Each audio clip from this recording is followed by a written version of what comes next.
की आवश्यकता पड़ी तो उन्होंने बनाई संख्याएं, जैसे प्राकृतिक संख्याएं। हमसे ही गिनतियों की शुरुआत हुई थी। हम कहलाते हैं प्राकृतिक संख्याएं, मीन्स नेचुरल नंबर। हम की संख्याओं में सबसे पहले बनाई गई शून्य संख्याओं की एंट्री।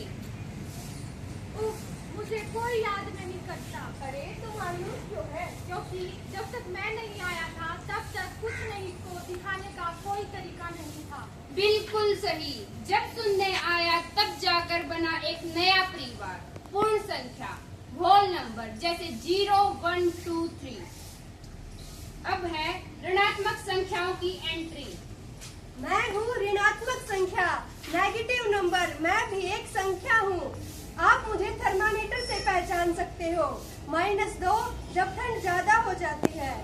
अब संख्याएं सिर्फ 0 और उससे ऊपर नहीं रही, ऋणात्मक संख्याएं भी आई हैं तो बनी है इंटीजर्स। इसमें पॉजिटिव और नेगेटिव और 0 सभी नंबर सम्मिलित होते हैं। परिमेय संख्याओं की एंट्री। हम है परिमेय संख्याएं। हमें p/q की फॉर्म में लिखा जाता है, जहाँ q नॉट इक्वल टू 0 होता है। इसमें अंश तो 0 हो सकता है लेकिन हर 0 नहीं होगा, जैसे 3/5। इन संख्याओं को कहते हैं परिमेय संख्याएं। इन्हें p/q की फॉर्म में लिखा जाता है, लेकिन q कभी भी 0 नहीं हो सकता। अंश 0 हो सकता है लेकिन हर कभी भी 0 नहीं हो सकता। अपरिमेय संख्याएं। √2 या वर्गमूल 2। मैं कभी पूरा नहीं होता, मैं कभी पूरा नहीं होता और ना ही दोहराया जाता हूँ। मैं हूँ अपरिमेय। पाई। मुझे लोग सर्कल में ढूंढते हैं, मुझे लोग सर्कल में ढूंढते हैं, पर मैं कभी खत्म नहीं होता। 3.14 या 22/7 में मेरा आंसर आता है। ये थी अपरिमेय संख्याएं, जिन्हें हम p/q की फॉर्म में नहीं लिख सकते। दशमलव संख्या की एंट्री। हम है दशमलव संख्या यानी डेसिमल नंबर। जैसे उदाहरण के लिए 0.5 एक दशमलव संख्या है। मैं फ्रैक्शन से भी बना हूँ और डेसिमल से भी।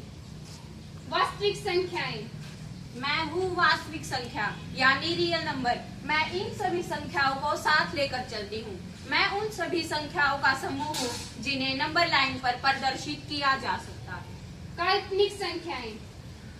मैं हूँ काल्पनिक संख्या जिसकी कल्पना ही नहीं की जा सकती। वर्गमूल -वर्गमूल 2 मेरा उदाहरण के लिए है और जिसे आयोटा के नाम से भी जाना जाता है।